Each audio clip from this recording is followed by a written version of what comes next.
Afternoon, we'd like to welcome anybody who might be visiting here in council chambers or, of course, online viewing our YouTube channel or participating that way. Let's turn some time over to our city clerk for roll call. Do we need to call the meeting to order? I guess I should call the meeting to order, huh? Yeah. Yes, this is a special meeting of the Kingman City Council held at 3 p.m. on Thursday, August 28th, 2025. And now we can turn time over to Annie. Thank you, Mayor. Mayor Watkins? Yes. Vice Mayor Samily? Here. Councilmember Dykens? Here. Councilmember Savage? Here. Councilmember Staley? Present. Councilmember Walker? Here. Councilmember Ward? Here. We have a quorum. Thank you. Councilor Ward, would you lead us in the Pledge of Allegiance, please? Pledge allegiance to the flag of the United States of America and to the republic for which it stands, one nation, under God, indivisible, with liberty and justice for all. Thank you. Item number one on our agenda, the council may go into executive session for legal counsel in accordance with ARS 38-431.03A3 to discuss any agenda item. The following items may be discussed, considered, and decisions made relating thereto. Item number 2, agenda items 2A, presentation for alternative forms for capital projects financing. A presentation by Andrew McGuire from Gus Rosenfeld on various financing options, such as improvement districts, community facility districts, and revitalization districts. This information is being provided to the council to assist in planning for future capital projects. We'll turn some time over to our city manager, and then, of course, welcome Andrew here, too. Thank you, Mayor. A number of council members have asked for a presentation on various funding mechanisms. One, looking at, possibilities for Kingman Crossing, also looking at possibilities for Flying Fortress going to the north, working with developer there and some options that they're considering as well. So Andrew's been kind enough to come up and put this presentation together. He'll be looking at community facility districts, revitalization districts, improvement districts, and I think that covers most of it. But with that, I'll turn the time over to Andrew. Thank you, Tim. I want to make sure that I am accurately presenting this thing with sharing the screen. I've been told I have to do that, but I'm...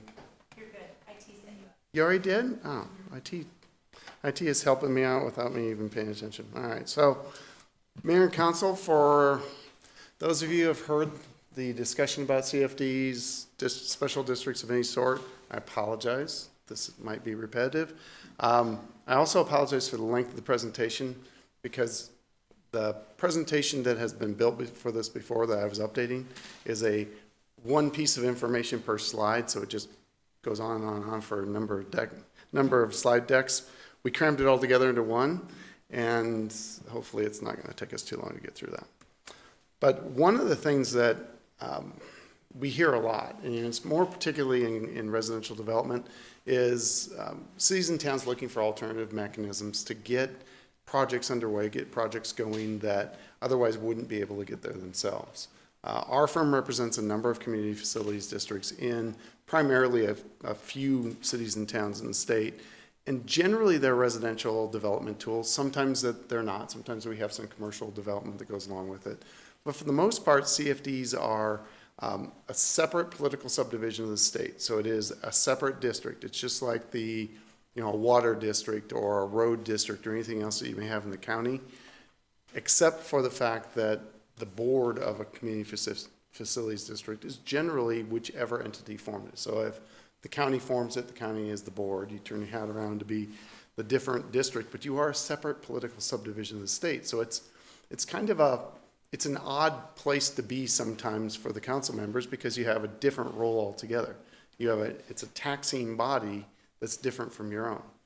And very often in Arizona, it's a taxing body that has authority that you usually don't exercise as a city, because most cities don't do a lot of general taxing kind of activities in the state. CFDs are primarily for development purposes, and that's why the statute was created. I won't tell you what the the acronym is that we use on the side to jokingly say what they're for, but they generally are for the benefit of the developers, the property owners who put them in place. They're formed in much the same way as a lot of districts are formed with an election, and it's an election of property owners or qualified electors if you have them. Now, I don't think it would take any of you very long to figure out or to guess how many times there are actually qualified electors involved when CFDs are formed. And qualified electors being people like us who actually can cast a ballot. Almost never. CFDs are creatures of developments that are usually done by the developer prior to ever having a person living on site. So that if you have 100% of all the people involved say that they're on board with it, and if 100% happens to be the one property owner that owns the entire thing, the election for formation is pretty simple, and so is any formation that revolves around the infrastructure. All of those decisions are pretty simple when there's one person involved. So what can they do? CFDs are a really powerful financing tool. It allows you to do infrastructure purposes, is what the statute calls them, but it's pretty much anything. It's generally all the things that a city or town would do: water, sewer, streets. If you're going to buy a water company, you can't do it with proceeds that you would otherwise have done unless you treat it like you were acquiring it if you were a city or town. So there's some restrictions, but otherwise it's wide open. They can do pretty much anything. They can finance that construction with either general obligation bonds or revenue bonds or special assessment bonds. And we'll break all those down in just a minute. The CFD also has authority for an individual one-time 30-cent maximum tax that it can do for operations, which is a little different than you all. You don't have 30 cents to be able to put towards your operations, and I'm sure Tim would love to have that at some point, but that's another unique tool of this thing. So general obligation bonds are only able to be issued after an election. Like if you all want to do it as a city, you would have to go out to an election. Same thing with the CFD. But remember, who formed the CFD? One person. No qualified electors, so we go to a property owner election. I cast the ballots for my amount of property.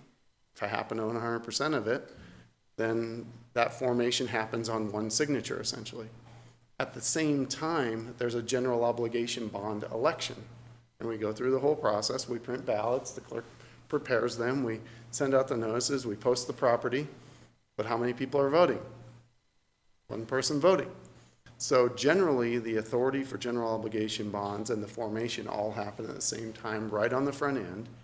And then as the land develops and they get enough assessed valuation to actually be able to issue debt, then they'll start issuing general obligation bonds along the way. But they can't really do it on the front end because it's raw dirt. And you can't really borrow money on raw dirt unless you have a lot of it and a little bit of infrastructure. Special assessments are a little different.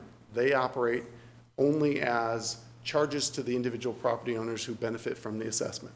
So say you have a 10,000 acre development and you're only developing 500 acres in the corner, special assessments would be used for those improvements so that all the rest of the people don't get taxed for those improvements down the corner. So what you see in CFDs a lot is a combination of the two.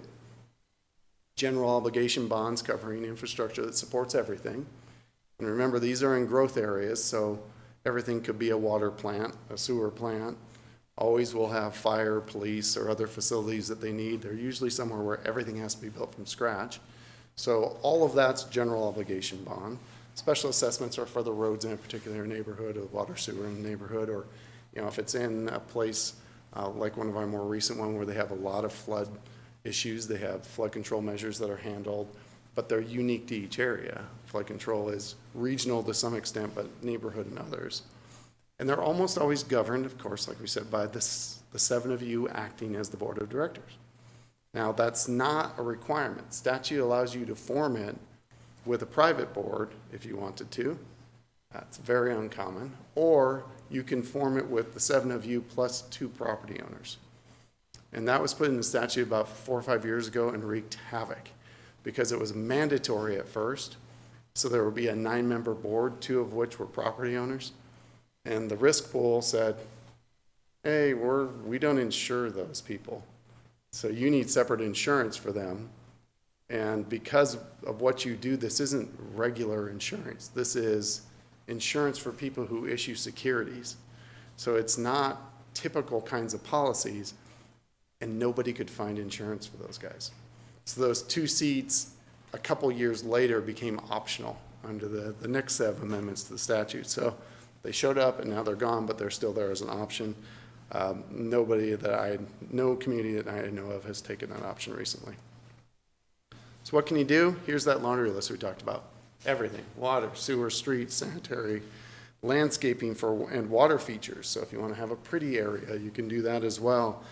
What typically happens if the infrastructure is more than what a city or town would do on its own, the CFD will use that 30 cents to maintain that infrastructure as you go forward. So that if it's something that you wouldn't normally have your crews working on, they're paid extra to do it.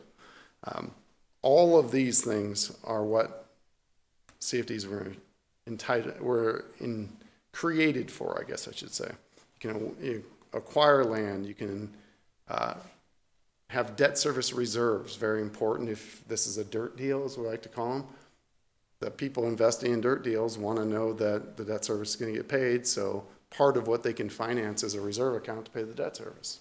Makes sense, particularly when you have things like recessions that happen every now and then. Capitalized interest, that's just, there's not enough, there's tax collections until the first payment of interest, so you have to fund that ahead of time to get to do that. All the public infrastructure things that you can do, and the last one, very important for these things to actually work. They can create an intergovernmental agreement with the city or town. And why do they need to do that, of course? Because you're the board of the district, and that's the district manager, and the district treasurer is sitting back there, but who is the staff? And how does your staff then get paid to do all the work of the district? The 30-cent tax levied annually pays them to do the job of a district.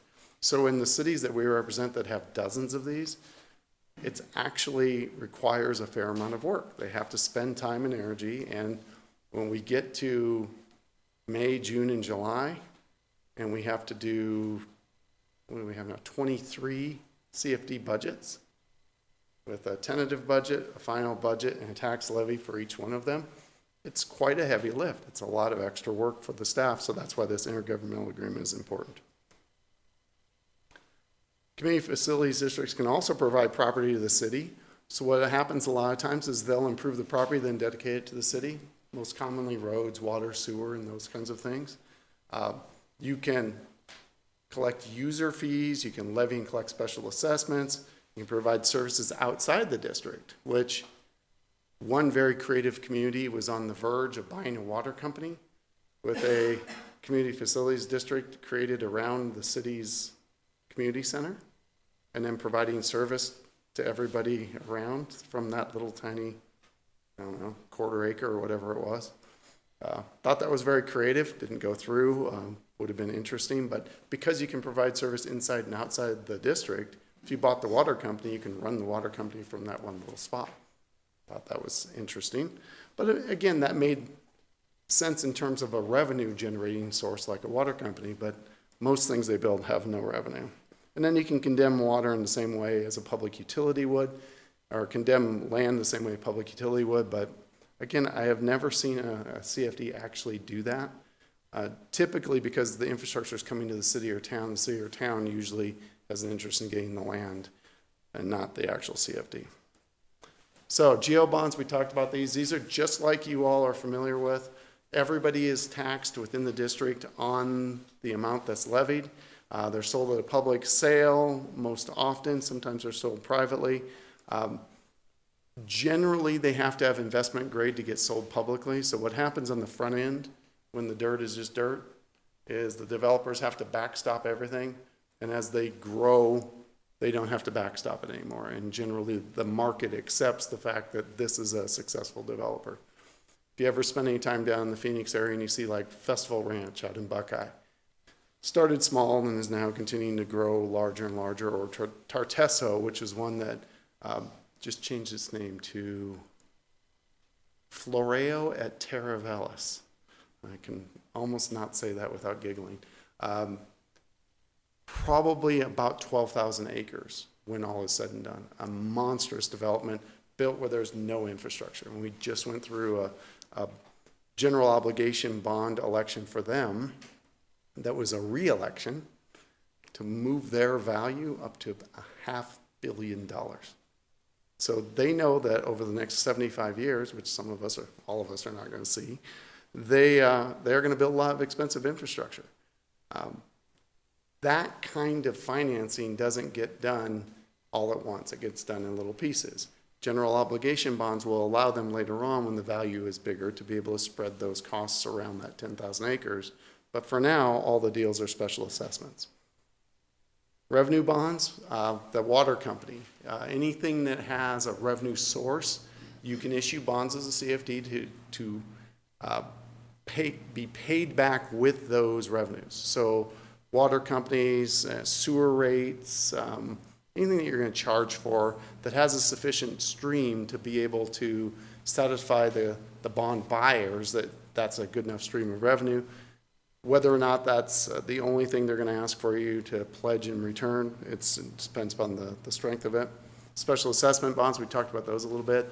Those are for the things that only benefit a certain area, and the analysis has to show that you and I have lots in that what we're paying as an assessment, we benefit from it to that extent. Most times it's per lot, sometimes it's per acre. Just depends upon what the engineers, when they look at the thing, they'll decide, if everybody's lot is roughly the same size, you're probably going to get a per lot, a benefit to it. If they're not, and there's some parcels that are much larger, they'll assess it differently throughout the entire area. So that whole process, you have to spread the cost appropriately. The bond limit is always what's in that GO bond authorization. You cannot go beyond that. That's why our friends at Floreo decided they needed to go from 150 to $500 million worth of infrastructure. They understand where their project is going. It's astounding to me to watch that. That was actually kind of fun because there were property owners. There were no live electors, but there were builders. So we were sending ballots to home builders, which was fun. And none of them cast a ballot. The property owner cast the ballot because they had the majority of the land, and none of the builders cast a ballot. I thought I would have done that just for sport, just to have said, William Ryan Holmes, votes this way, but apparently they didn't think it was fun as I did. So, nonetheless, debt limits for CFDs are very generous compared to what you all live with. You all live with a combined 26% under all of your debt that you issue. It's either in the 6% category or 20% category. CFDs cannot exceed 60%, which is a lot. When you think of what you all do and how assessed valuations work in the city where you've got all kinds of homes. When you think of it in the context of a dirt deal, though, it makes a little more sense that 60% may not be all that much when you have nothing out there, but as the assessment values grow, that's a pretty big number. So some municipalities, when they adopt their CFD policies, have built in other caps. Like, for instance, the city of Buckeye, and I believe Goodyear now has the same thing, they have a 26% cap. That they said, we have to live by 26%. When we turn our hats around as the CFD, we're going to live by 26% as well. That wasn't received all that well by the development community, but nonetheless, that's their policy. The O&M tax is what we talked about before. It's capped at 30% or 30 cents on per 100 unless the property owners held an election decide to tax themselves more. Haven't seen one of those yet. Would be really interesting. Has to be 3 years after the time that it's formed, so it's not the developer has another one-person election and ups that number to a bunch much higher than 30 cents. But with a recession, it could be a one-person vote. But still, I've not seen that before. 30 cents is pretty much where it is. O&M taxes, again, that's for everything that you can think of in terms of maintenance and ongoing operational costs. If the CFD is a big one, like some of our CFDs have thousands and thousands of homes, the O&M generated from 30 cents on all of that. It's a pretty good number. It gives the municipality the ability to maintain a lot of the things in those developments. Like Estrella Mountain Ranch is massive, has a lot of really beautiful infrastructure, but it's expensive infrastructure. It's hard to maintain. And so the city is able to use through that IGA with the CFD, that levy to be able to maintain those properties, maintain all the public infrastructure that's been given to it. Also gives the staff some, there's some benefit to the staff cost. They can offset some of it against that 30 cents. So it makes a lot of sense in the context of the not burdening the city with the cost of the development, because it really is just a development tool. Dissolution, I'm going to go past because they really don't dissolve much. They can dissolve voluntarily, or they can dissolve mandatorily if you have a majority of the qualified electors decide they want to dissolve it. But you have to have all the debt paid off to do it. As you can all imagine, that doesn't happen until all the development is done, plus whatever the term of the bonds are after that. So you imagine that the last homes being built are built with the last bonds that are issued, and then you got 20 to 25 more years until those are paid off. By the time you get to that point, the dissolution doesn't really make any sense, and then everybody realizes, oh, it's only going to be 30 cents going forward. Yeah, we want to maintain this property. Let's use that tax to do it. So I haven't seen any dissolve at this point, but it might be. Interesting little piece of this one, and this is the one that I've always wondered what on earth they meant. There is a little 2-line section of the statute that says the city may summarily order participation by the city in the cost of the public infrastructure of a CFD. I summarized it there, but I probably cut out about 6 words. I mean, it really is that short. We've always wondered, what does this really mean? Because remember how CFDs work. They repay through taxes. And you all don't pay taxes on the property that you own. So that in order to participate, it could mean the city is going to participate just as a separate cost. You're going to contribute a portion of a piece of infrastructure that CFD is doing a part of, which makes more sense to me. It could mean that you actually participate as the CFD itself, like the city that contemplated actually buying a water company that way. Could mean a lot of things. But this is the one that we've always said, if somebody asks us, how do we do this as the city being part of the CFD, then we're all going to go back in the room back there and talk about it. Because there are some really interesting issues that come up from that. You can have overlapping CFDs. That's an interesting component that happens in some of the municipalities that we represent, where the underlying CFD doesn't have any authority left, and they'll put an overlapping one that may take in a larger area that has common benefits. The city of Goodyear, for instance, has a utilities CFD that covers the southern part of the city, like the central southern part of the city, because they all benefit from the sewer utilities that were built in that area. You can't compete with electric or gas utilities unless you have their consent. You can't go out and condemn them unless you pay just compensation. So the water and sewer providers, mainly the water providers, are the ones that made sure that CFDs weren't coming in and taking over their territory. The other thing is that this development agreement, the statute also overlaps with it. So what we do with this typically is we call it a development and financing and intergovernmental agreement. So development, financing, and intergovernmental puts everything together so that the city, the CFD, and the developer all sign this trilateral agreement that says this is how we're going to operate. This is what we're going to do. This is going to be your debt limit. This is how you're going to work. This is how we're going to issue debt and why and for what purposes. And you're going to show us your general plan that shows us what you intend to actually build. All of those things happen on the front end through this first agreement, and then there's subsequent agreements after that. But that's the main one that sets out the guidelines for how the thing's going to work. Improvement districts. I know Tina just fell out of her chair. She's like, please don't say the word out loud. I don't want to ever hear about improvement districts. City or town improvement districts have been around for a long, long time. They were a very popular tool up until, I don't know, what was it, 4 or 5 years ago? I always want to say a couple of years ago, but it tends to be longer the more I stand up here. But the rule used to be 51% could drag the other 49% into an improvement district. The way the statute was tweaked recently, you really have to have all the property owners signing on board. They put an extra procedural hurdle in that looks innocuous but causes you to really have to have everybody on board.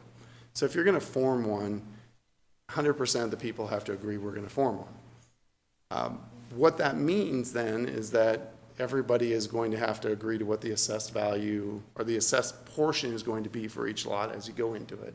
Because you're not going to, if I'm a property owner, I'm not going to sign into one unless I know what I'm going to get and what I'm going to have to pay for. The tool still works just fine as long as you have 100% of the people involved in it. Grading, drainage, paving, all those things can be done. But all of this stuff can be done as an assessment bond in a CFD. So almost all of the newer ones, we're using a CFD for the purpose of doing assessments rather than improvement districts. But for a few when it's purely commercial. Because commercial properties don't necessarily like CFDs because it causes them to have a debt burden that their competitors don't have. And so if you're leasing buildings for X per square foot, you have to build in that cost. When your competitor doesn't have to, it makes it hard for commercial properties to compete. So we don't see a lot of enthusiasm for being in a CFD from a commercial property. But otherwise, they have all the same basic powers the CFD does. The process is a little more challenging, and the only kinds of bonds issued are assessment bonds. So the assessments are done based upon value to the property. Whatever you gain is what you pay for. So they're a little bit older tool, but they are just as usable as they've always been. They're just not as frequent as they once were. Same basic things. I mean, I love boat harbors, marinas, boat harbors, and wharves. They're a little too far from the water to make that one work, but yeah, we'd leave that one in there. Levees, walls, and docks as well. But more importantly, sanitary sewage and drainage. I mean, clearly, drainage is a huge issue here. You have some very expensive drainage projects out in the area. Where when I drove through today, I was so excited to go around Flying Fortress as it was being constructed. That was great to see that coming to fruition. But there's massive drainage issues out there that this is the kind of tool that would work well for that, same way that it would through a CFD form for the same purpose. It's only for specific improvements, grading, regrading, paving, parkings, constructing, improving wastewater treatment, reconstructing any works incidental. And it also has the authority to establish pedestrian malls, which I've always wondered, what was the thing that caused this? And I suspect it was a Yuma downtown district from decades ago, but I've never been able to confirm that. It's one of those urban legends I think is the reason for it, but nonetheless, pedestrian malls are in there, off-street parking facilities, parkings and parkways. I would love for somebody to tell me what parkings are. I've never seen a definition of it. I've never seen it mentioned in a case, but parkings. So we always just presumed that meant parking lots, but nonetheless. Same thing, basically, the city council determines this. This isn't you as a CFD board, this is you as actually the council forms this an improvement district.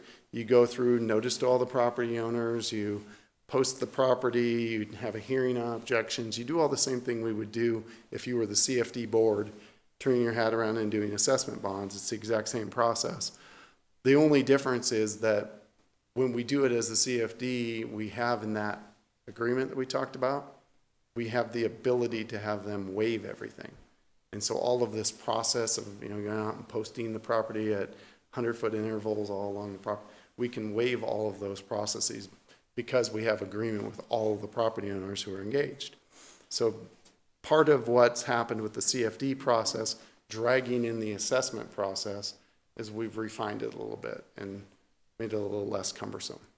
All of it still is required to go through public processes. So you have to have either hard bid work or seam at risk or design build or one of the alternative methods. They still have to do all of that. The city's engineers have to still accept it. They have to treat it as if it's public infrastructure built by the city. So there's still a lot of process, but the CFD, I guess, the way we've carried out the CFD process has made it the better way to get to this same end these days. Revitalization districts. Third topic, the one I hate the most. I'll be candid. This is revitalization districts have been around for quite a while, more than 10 years. We had a tweak to the statute in 2011 that really opened the floodgates and caused us to have people starting to ask for them more and more. Revitalization districts, the way I've heard it summarized best, are HOAs with tax authority. It is a private board. You all are not involved other than the formation. And they have the authority to go out and issue debt just like all of you would. It's not required for them to go to the voters for a GO bond because they're not allowed to. So good news is they can't do GO bonds, but they can do assessment bonds. And that requires the property owners to approve it. Now, we've heard this song before.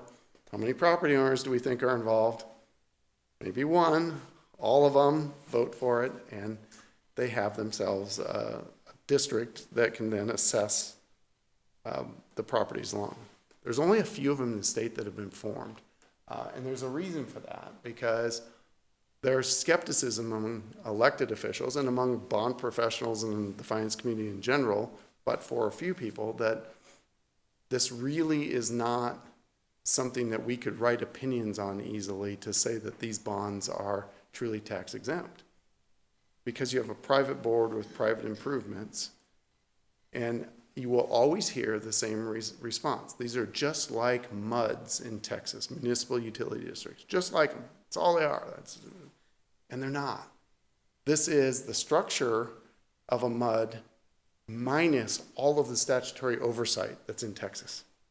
Texas has a bunch of these. They have private boards on all kinds of different things, but they have a state regulatory system that's imposed upon them, and they actually have state agencies that watch over them.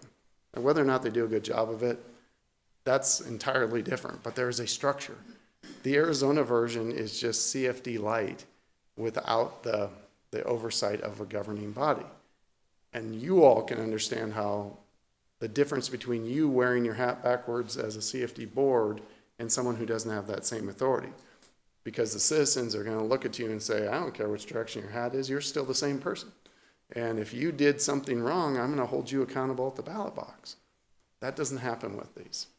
And we've only seen a handful created in the state, and one of which is currently in really messy litigation, so I'm not going to say anything beyond.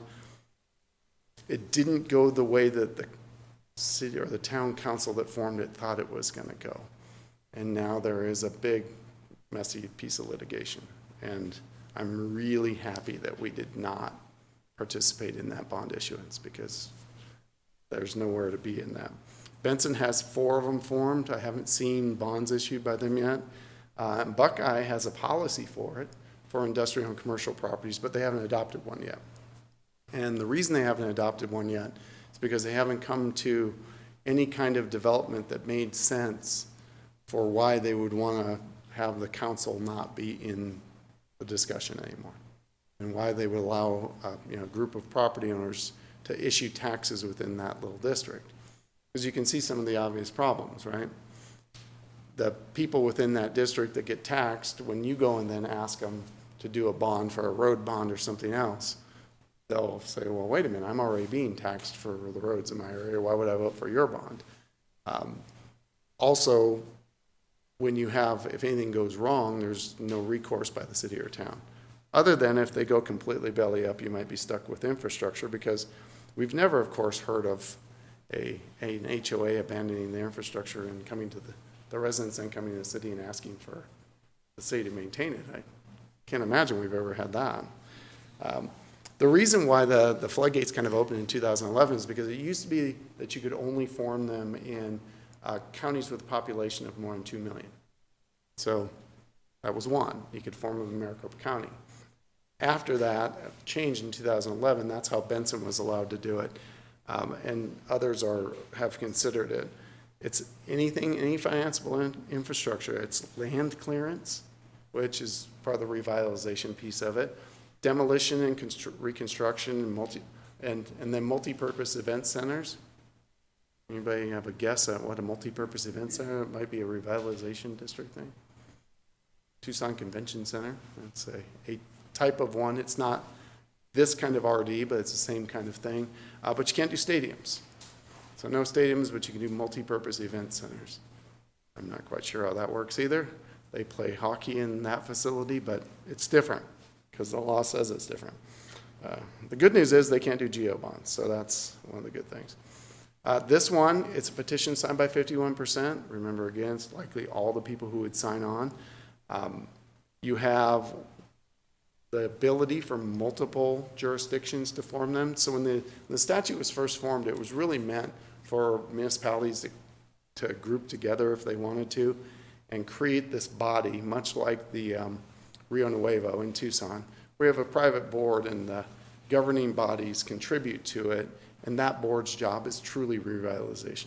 Going into downtown, getting rid of old buildings, bringing new projects to town, bringing financing for that. That's kind of the purpose of it, but it's been morphing since that time. So, and that one's, this is pretty much what we've already talked about as well. After you get past all of this, you get the resolution of intention, you do your publication, you do all these things. All this sounds really familiar because it's exactly the same as the assessment process in the CFD, except you all aren't involved. It's the private board doing it. You got to make the minutes available, which, you know, it's easy for you all to stay within the open meeting law because you're used to it. I can tell you that from working in development fees with developers or working with developers who have talked about these things or working with people in CFDs, public process is not natural to them. Posting your meetings, posting an agenda of the things you're going to talk about, they don't think about those the same way you do. You all get it because your clerk and your city attorney are making sure that you are aware of it.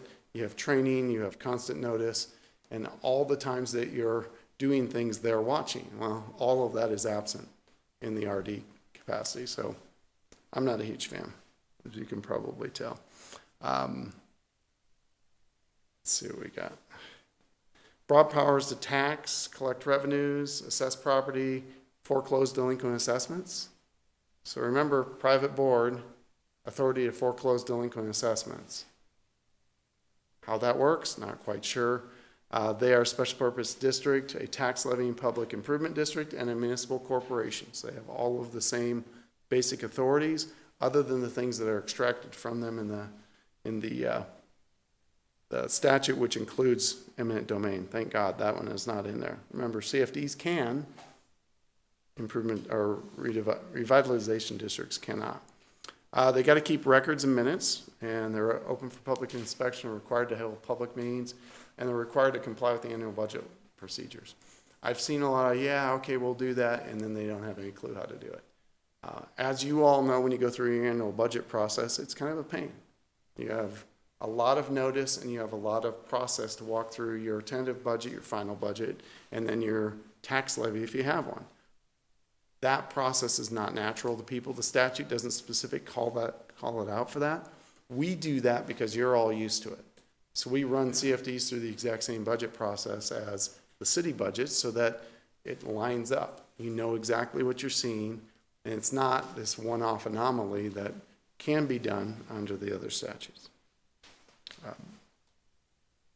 The really interesting part about it is while a CFD, the district treasurer may be the city's finance chief, and the district manager may be the manager, in the RD, they shall be. So there's no ifs, ands, or buts. This poor man becomes the manager whether he wants to be or not. The clerk is also, unless the district board appoints somebody different. But why would they? We got a great clerk. She can do all the work for us. Part of that problem with RDs for us is that the mechanism is not the same for imposing a 30-cent tax to pay for all that. So now you have a mandatory obligation for the city to use its resources and no means to pay for it, which seems a little odd. Similarly, they can enter these agreements. They can have an intergovernmental agreement. They can also have a development agreement. All of those things, we would treat them just like a CFD. And just like the CFD statute, the city may participate in the cost of public infrastructure, including bond debt service. So that's, again, that really broad power that we're not really sure what it means. Including bond debt service, to me, says you are going to participate in the bond issuance to some extent, whatever it is, and you're going to take on some obligation, but your property cannot be taxed. So you'd have to agree to have your property assessed, and then your property is subject to a foreclosure process if the bonds aren't paid. And remember who's doing the foreclosure process. It's not you all, it's a private board. So as soon as you start to drill down into the statute, it gets a little more convoluted and scary every time I look at it. So I'm happy nobody's asked me to form one of these yet. They can use revenue bonds. They don't have to have an election for it. They can do special assessment bonds. They have to have an election for that, but again, that's going to be just the people on the property. And the O&M, they can do by election as well, but they're not required to do so. So we have that potential that they can command your people to do things, but not have to pay them for it. I think this should also have been mandatory too. If you do that, then you must have the 30 cents to pay them. Yeah, this one we've kind of already talked about. This is different. They're different in CFDs because special assessment bonds require an election. That's because they can't do general obligation bonds where you'd have an election in CFD. They also use the same improvement district statutes that the CFDs do. So we have all that same process. So remember the middle piece of this, the city improvement district, both the CFD statute and the revitalization statute utilize that process for assessment bonds. So we have a built-in process that would work if one of these was formed. If they had counsel that could actually point them to them. Bond anticipation notes. I haven't seen bond anticipation notes in this context, but every now and then you have to have them. What is the kind of the key focus for all of these kinds of financings is the statute allows it to be acquisition or construction. And those two things sound a lot alike until you break them down. Construction financing means that the bonds are used to pay the construction costs as you go along. So the city or town, if you're the CFD, you're the district board, the district staff, is involved all the time because you're getting draw requests and you're paying those. And so that you have to really monitor and control the project. We have always recommended that cities don't do that and that their districts only acquire completed projects so that once your city engineer can say, yes, that road is done and we accept it into our system, then we'll pay you for it, but not until then. That has been a very good process to keep these things from being problematic for a long time, particularly through the recession in 2008 and the years that followed, because it kept you in the position of only having things that were done bond financed. Because when things went to heck during that time, foreclosures were going to happen. And the only thing that we were concerned about is, will there be a default on the bonds? But because the infrastructure was done, that meant there were people there. And there were people there who needed the roads, who paid their assessments as they came up, who paid the bond debt off. So for the most part, we got through the recession without too much trouble. I mean, there were foreclosures and problems, but it wasn't that much of an issue because it was all acquisition. Had it been construction, and those bonds had been issued and they were paying for construction costs as you went along, and then something stopped, now you've got nobody to pay the bonds and they would be in default. And so that process, our paranoia and the way that we advised our clients prior to the recession was borne out in the recession, and now has gone just long enough that we're having to remind people that, hey, there was a recession back there and things didn't go so well, so let's stick with this. The other thing that we see in the policies that are adopted by cities and towns is how much debt do you allow? What's the assessed valuation to the amount of debt that they're going to issue? They can have 60% total, but what's the value of the property? And we've always recommended they stick with 6-to-1, so that you have to have 6-to-1 coverage for anything that goes public. If you're going to sell it to the world, it's got to be 6-to-1. If your local bank is going to buy the bonds, we go to 4-to-1.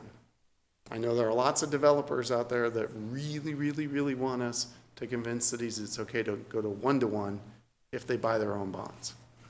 I've had that conversation many times, and to me that makes no sense because that one entity can now crater the whole thing by failing to pay the bond debt service. So typically that's the number we recommend. So if you ever get to the point where you want to form a community facilities district, we'll be back to talk about here's what the community facilities district policies look like. We'll ask you a bunch of questions about what you think in terms of how you want the process to go, but they're pretty formulaic now that we've got probably about 50 in the state in terms of CFDs. They've been around long enough now that it's fairly routine, but every now and then we get interesting questions. All of this debt is secured by a first lien on the property. Now, that sounds fairly innocuous until you think of what it really means. A first lien on the property. So the bank you got your mortgage from, they just took a second position. And when this all happened in the 2008 range, and one of our CFDs up in northern Arizona had a challenge, I guess northeastern Arizona, had a bit of a challenge in some of their CFD assessments not being paid. The foreclosure process happened. Banks didn't pay attention, and people got screaming deals on houses. They were buying them basically for the tax debt. After that happened, there was a much more alert lending community that paid more attention when they happened because they realized they were behind the community facilities district. It jumps in front of everything except for general taxes. It's the only thing that's in front of it. So it's a very powerful lien, and was shocking to people when they first started seeing them foreclosed.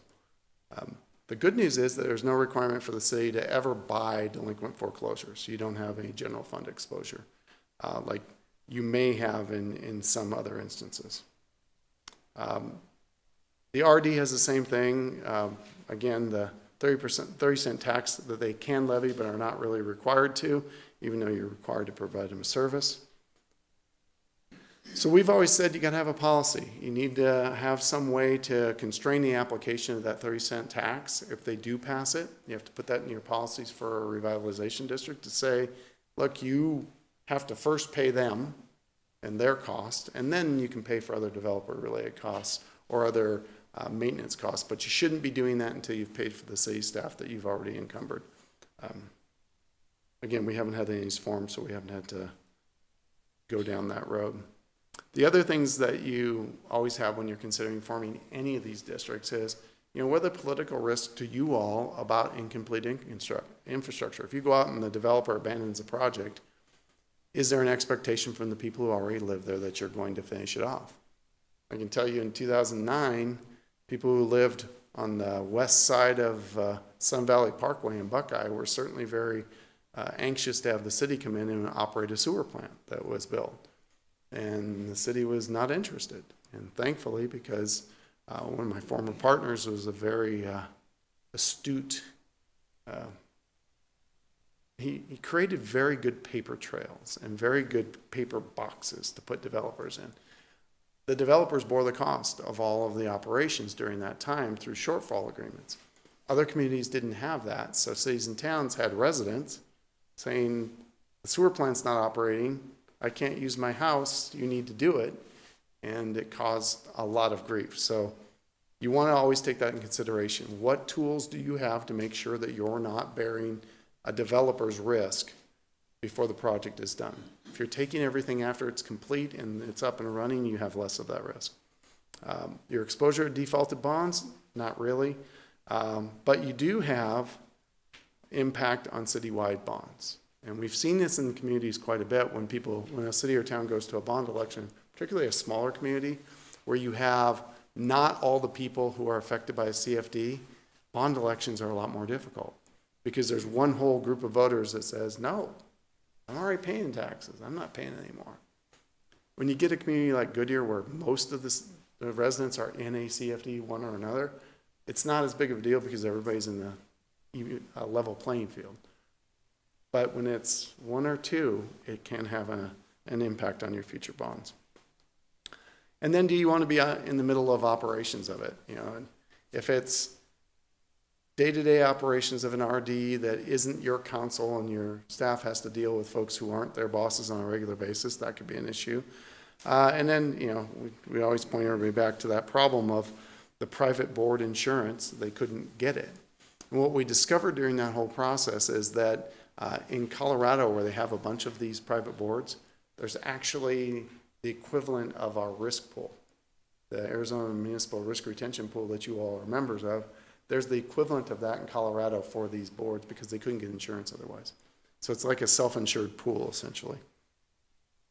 So we made a little chart for you so that all the 40-some slides before this boil down to one nice little chart that you can refer back to.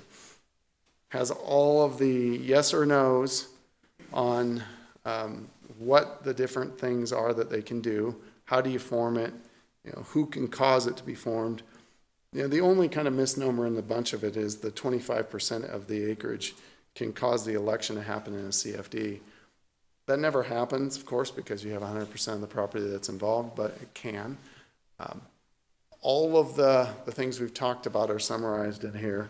And, you know, I put the little footnote in that you can voluntarily decide to participate in both the RD and the CFD and the infrastructure.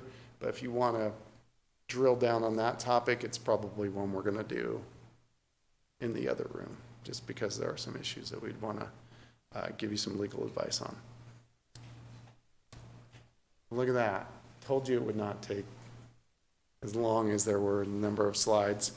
48 slides in not quite 48 minutes. Sorry. Questions, comments, otherwise happy to answer whatever. Council? Questions for Andrew? We're still digesting, I think, all of it. It is quite a fire hose. We just dump it all out there and see. I think I'd like to go in an Yes, executive go ahead. session, if we can, to discuss the footnote on the last slide. Okay. Sound good? Yeah, I got one. Yep. Hi, Andrew. Thank you for coming. This is making my head swim, to be honest with you. On the powers of the RD, they're required to comply with open meeting laws. How is that enforced? Ostensibly, it would be enforced by the AG's office or the county attorney filing, or someone filing a complaint with them, like the open meeting law is for everybody else. Again, there's not really anybody minding the shop on that. Where you have a city clerk whose job it is to make sure that your meetings are properly posted, the agenda is accurate, and the minutes are posted online as quickly as they're supposed to be, that you're not meeting in a quorum outside of that kind of context, that you're not unilaterally communicating with a quorum, even if there's no response. I mean, all of those nuances of the open meeting law that Carl's drilled into you all, they don't have the benefit of any of that because they don't have municipal folks advising them on a regular basis. These two will work for them, but they don't necessarily have the same tools. They also don't have the same motivation that you all do. You have citizens that elect you, that watch over what you do, that make sure that you stay in line with the open meeting law. Revitalization District doesn't. They have no voters. They are property owners only. So. Okay, thank you. Yes, Vice Mayor. When we go into executive session, if that's what council decides to do, can we ask you questions in particular to this presentation, or do you want all the questions out here to be asked in real? Any legal advice related to anything we've talked about is fair game. Okay. Then if that's a motion, I'll make a motion that we go into executive session. I'd like to second that. Okay, we have a motion, a second. Council, all those in favor say aye, to go into executive session. Aye. Aye. Any opposed? Okay.